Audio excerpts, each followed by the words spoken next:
Vanakkam. I am Manikavasagam, former DSP from Tanjavur. I would like to post this video with a good intention and object of advising the young police officers.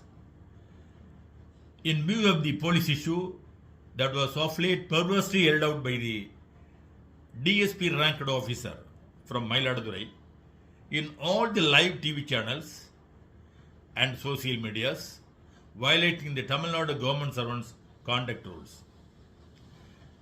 அந்த வீடியோவை பரபரப்பாக வெளிவந்த அந்த வீடியோவை நானும் பார்வையிட்டேன்.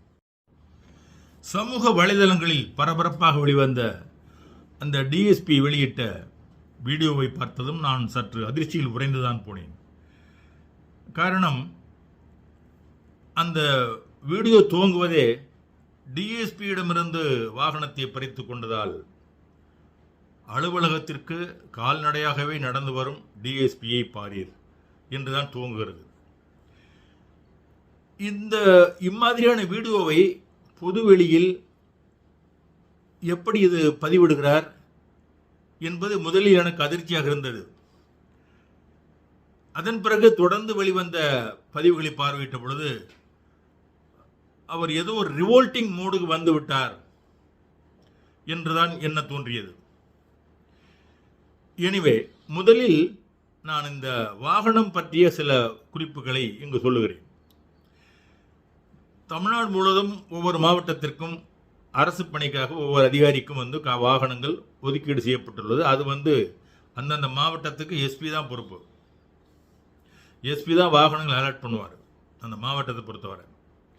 அந்த மாவட்டத்தில் திடீர்னு ஒரு பாதுகாப்பு பணி வருகிறது, ஒரு விஐபி பந்தோபஸ்து வருகிறது என்று சொன்னால் வாகனங்கள் தேவைப்படும். மயிலாடுதுறை மாவட்டத்தை பொறுத்தவரை புதிதாக துவங்கப்பட்ட மாவட்டம், சிறிய மாவட்டமும் கூட. அங்கே 2 சப்டிவிஷன் தான், அதிகாரிகளுடைய எண்ணிக்கை குறைவு தான். அப்போது வெளியிலிருந்து பாதுகாப்பு பணிக்கு வருகின்றவர்களுக்கும் அதே நேரத்தில் ஒரு கான்வாய் போன்ற அமைப்புகளுக்கும் வாகனங்கள் தேவைப்படும். அப்போ என்ன பண்ணுவாங்கன்னா, இந்த நான் சென்சிட்டிவ் போஸ்ட்னு சொல்லிட்டு சில பதவிகளில் இருக்கின்ற அதிகாரிகள் அவங்கள பாதுகாப்புக்கு பயன்படுத்த மாட்டார்கள். பட் அவருடைய வாகனங்கள் சும்மா இருக்கும் என்பதனால் அந்த வாகனத்தை பாதுகாப்பு பணிக்கு எடுத்துக்கொள்வார்கள். இது நடைமுறையில் எல்லா மாவட்டங்களிலும் உள்ளதுதான். அந்த பாதுகாப்பு பணி முடிந்த பிறகு திரும்ப கொடுத்து விடுவது வழக்கம். இது புதிதாக அவருக்கு மட்டுமே செய்த ஒரு விஷயமாக நான் கருதவில்லை. மயிலாடுதுறை மாவட்டம் இஸ் ஒரு small district formed of late. அதனால் சில வாகனங்களுடைய எண்ணிக்கை குறைவாக இருந்திருக்கலாம். அதற்கு தேவைப்பட்ட அந்த எஸ்பி நான் சென்சிட்டிவ் போஸ்ட் ப்ரொஹிபிஷன் அப்படிங்கிறது ப்ரொஹிபிஷன் என்ஃபோர்ஸ்மெண்ட்ங்கிறது ஒரு நான் சென்சிட்டிவ் போஸ்ட் தான் கருதப்படும் காவல்துறையில். லா அண்ட் ஆர்டர் தான் ஒரு சென்சிட்டிவான போஸ்ட். லா அண்ட் ஆர்டர் போன்ற பதவிகள் தான் சென்சிட்டிவான போஸ்ட்டு. இந்த கலால் பிரிவு என்பது ஒரு நான் சென்சிட்டிவான போஸ்ட்டு. ஸோ நான் சென்சிட்டிவான பதவியில் இருக்கிறதுனால இந்த வாகனத்தை அவர்கள் பாதுகாப்பு பணிக்கு வாங்கியிருக்கிறதுல ஒரு வியப்பும் கிடையாது, அது விதிமுறைக்கு மாறானதும் கிடையாது. அதற்காக அப்படி ஒரு கால்நடையாக நடந்து வரும் டிஎஸ்பியை பாரீர் என்று வீடியோ பதிவு செய்தது அனைவருடைய உண்மையிலேயே ஒரு அதிர்ச்சியாக இருந்தது. அது முக்கியமாக காவலர்கள் உள்ளவங்களுக்கு அதிர்ச்சியாக இருந்தது. வெளியில் இருக்கவங்களுக்கு அது ஒரு வேடிக்கையாக இருந்தது. ஆனால் இது ஏதோ அனைத்து ஊடகங்களுமே, டிவி சேனல்களும் சரி, சமூக வலைதளங்களும் சரி, சில சோசியல் மீடியாக்கள் நடத்துபவர்களும் சரி, ஏதோ பிரிட்டிஷ் பேரரசினுடைய மன்னர் பேரரசர் சாலையில் இறங்கி நடந்து வந்தால் எப்படி ஒரு செய்தியை வெளியிடுவார்களோ அப்படி வெளியிட்டார்கள். எனக்கே ஒரு ஆச்சரியம், ஒரு டிஎஸ்பிக்கு இவ்வளவு பெரிய அந்தஸ்தா? நம்மளும் டிஎஸ்பியாக தானே இருந்து வந்தோம். ஒரு டிஎஸ்பி ரோட்ல இருந்து நடந்து வர்றதே ஒரே செய்தியாக இப்போ இவ்வளவு பரபரப்பான செய்தியாக வருதே. பிரிட்டிஷ் சாம்ராஜ்யத்தினுடைய பேரரசர் நடந்து வரும் பொழுது ஒரு சாலையில் இறங்கி நடந்து வந்தால் எப்படி ஒரு செய்தியை வெளியிடுவார்கள், அப்படியல்லவா வெளியிடுவார்கள் என்று நான் ஆச்சரியப்பட்டேன்.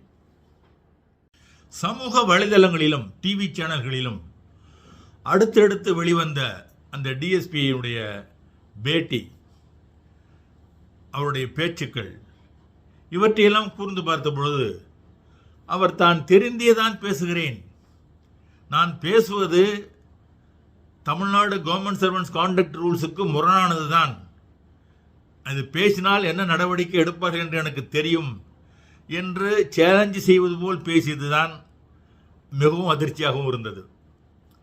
ஆக அவர் ஒரு முடிவுக்கு வந்துவிட்டார்.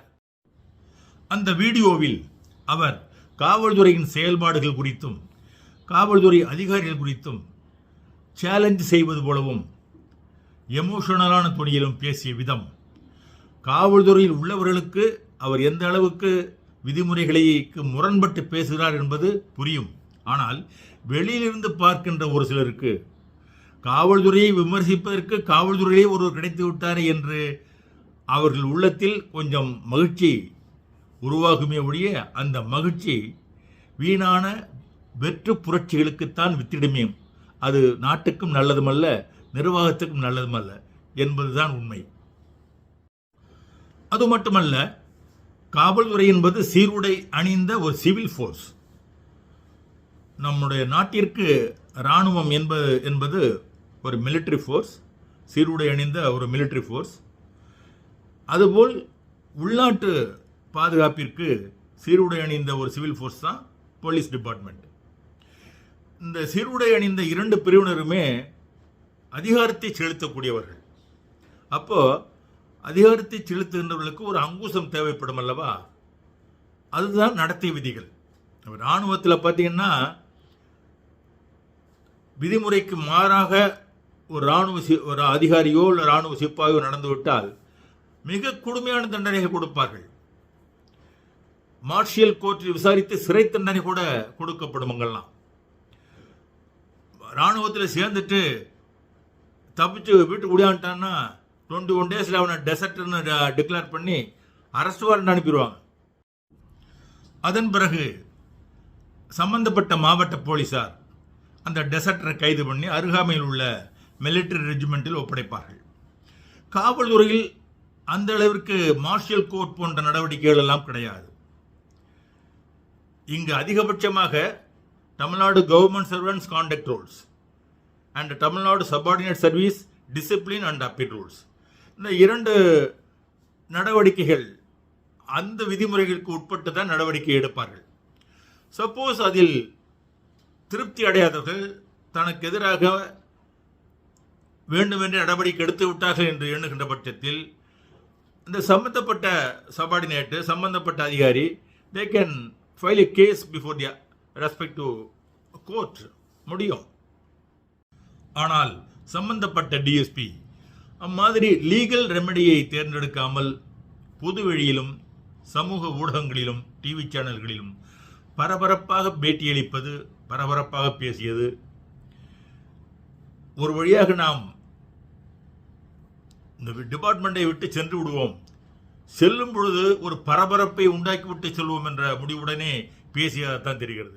அது மட்டுமல்ல, சமூக ஊடகங்களுக்கும் டிவி சேனல்களுக்கும்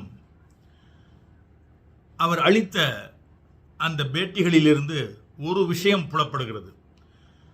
தமிழ்நாடு காவல்துறையில் உள்ள ஹைரார்கியல் சிஸ்டம் அது பற்றி அவர் சரியாக அறிந்திருக்கவில்லை என்றுதான் நான் எண்ணுகிறேன். ஹைரார்கியல் சிஸ்டம் என்றால் அதிகாரிகளுடைய படிநிலை என்று தமிழில் கூறுவார்கள். உதாரணமாக ஒரு காவல்துறை என்கிற ஒரு மிகப்பெரிய ஆர்கனைசேஷனில்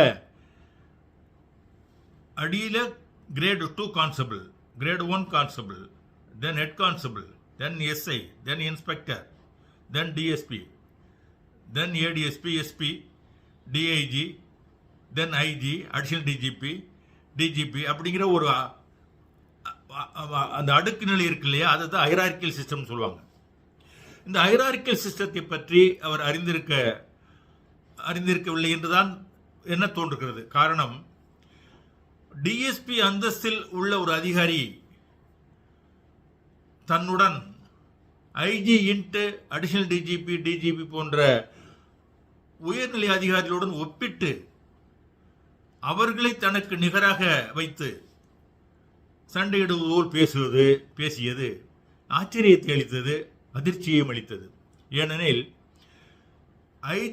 IG into, that means IG intelligence, additional DGP போன்ற உயர்நிலையில் உள்ள அதிகாரிகள் ஒரு டிஎஸ்பி அந்தஸ்தில் உள்ள அதிகாரிகளுடன் நேரடியாக அவர்கள் பேசுவது, விவாதிப்பது செய்வதற்கான வாய்ப்பே கிடையாது. அந்த ஹைரார்க்கி சிஸ்டத்தில் அப்படி அது மாதிரியும் கிடையாது. அவர்களுக்கு ஒரு அறிவுரை வழங்குவதாக இருந்தால் they would talk to the IG concerned, they would talk to the DIG concerned, they would talk to the SP concerned, maximum SP லெவலில். டிஎஸ்பியை பொறுத்தவரை அவங்களுக்கு தான் instruction கொடுக்குறதுனா they will send instruction either through communication, mail or message. அது எல்லாமே everything will be routed to SP, the district SP. அதுதான் அப்படித்தான் அது நடைமுறையில் இருக்கும். ஆனால் இவர் பேசியதிலிருந்து பார்த்தால் இது மாதிரி top process of the department அவர்களை தன்னுடன் ஒப்பிட்டு தனக்கு சமமாக பாவித்து தன்னுடைய எதிரிகள் போல அவர் பேசியது, அது அவர் போலீஸ் ஹைரார்க்கியல் சிஸ்டத்தை அவர் அறிந்திருக்கவில்லை என்றுதான் என்ன தோன்றுகிறது. Under such circumstances, I would like to advise the DSP concerned, please be cool, be composed, and look for legal remedy instead of giving breaking news to the media. My best wishes to you. Thank you all.